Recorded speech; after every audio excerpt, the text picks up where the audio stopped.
سوتوه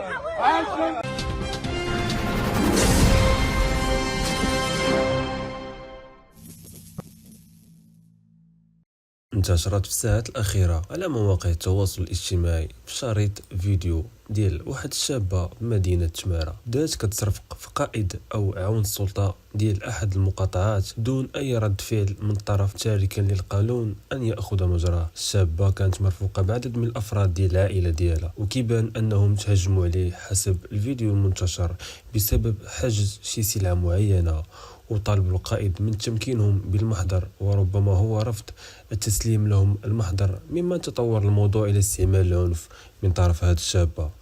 رد فعل راقي من قائد الملحقة الإدارية السابعة بمدينة تمارة بعد تهور السيدة بالاعتداء عليه أمام الملحقة وبالشارع العام. الفيديو لقى استنكار كبير بين رواد مواقع التواصل الاجتماعي، حمل في الطيات ديالو تساؤلات حول ما إذا كانت السلطات المعنية غتاخذ الإجراءات اللازمة في مواجهة هذا الحادث، والجميع كيترقب ما غادي تصفر عنده هذه التحقيقات والقرارات المستقبلية، خصوصا مع هذه الأسطاء اللي بدا كيترك الحادث على الرأي العام.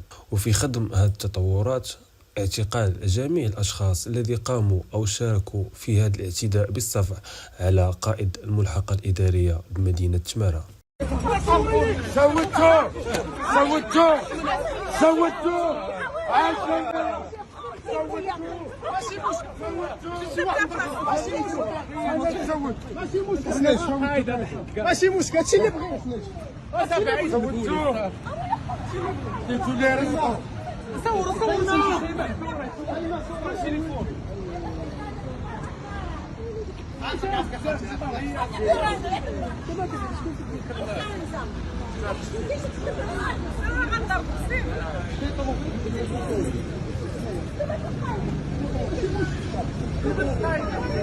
هادشي اللي بغيت شي داكشي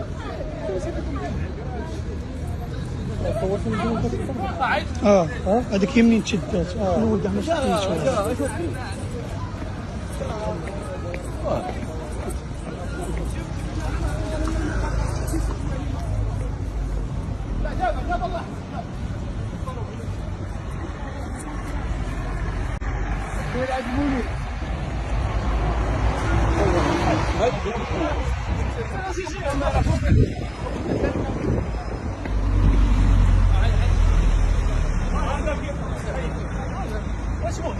انتم محامين هنا صراحه كلشي مشدود في الفيديو، حنا كلشي مشدود في الفيديو. صور بودي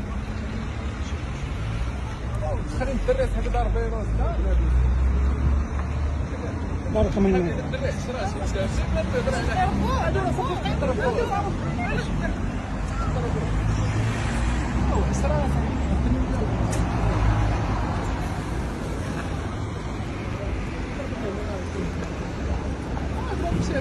ضرب القانون ما كاينش العنف، ما كاينش شي قانون في البلاد نضربوها، ما كاينش حاجه سميتها الضرب، ما كاينش حاجه سميتها القانون. ولا شادينو تحبس تضرب على البلاد، تديروا 10 ديال ما كاينش شي قانون فيه، كاين شي قانون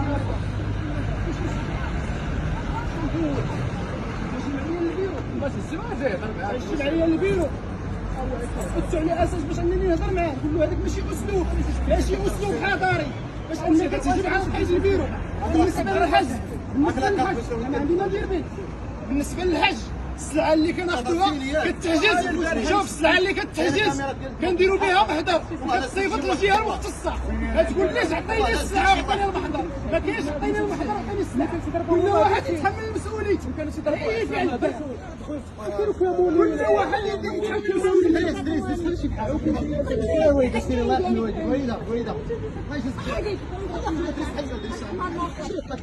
لا سيري بحالك، سيري بحالك، ما تهضريش ما عندكش الحق، سيري بحالك. اللي دار شي حاجه يتحمل مسؤوليته. هذا القانون تهجمتي عليا وجبت العائله ديالي كامله وكتهجموا علينا في المقاطعه، تهجمتوا علينا شهاده الجميع. اخويا القانون انا ما نمشي معاك حتى شي حاجه، انا والله تمشي معاك في القانون، ما نضربك ما الحادث، انا والله تمشي معاك في القانون، ما تحاكم معاك.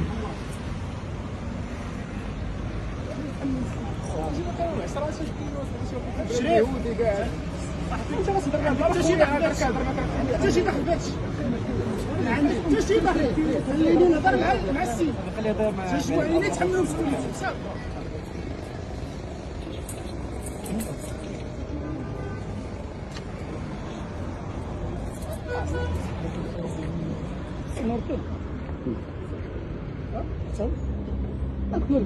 تسناه وقف معاه في الباب لا دخلني القوات المساعده صحاب خلينيش قوات مساعده ماشي ضابطه قضائيه ما عندكش مستفاد ديال الرسميه فهمت كاع حكيت شدي كاع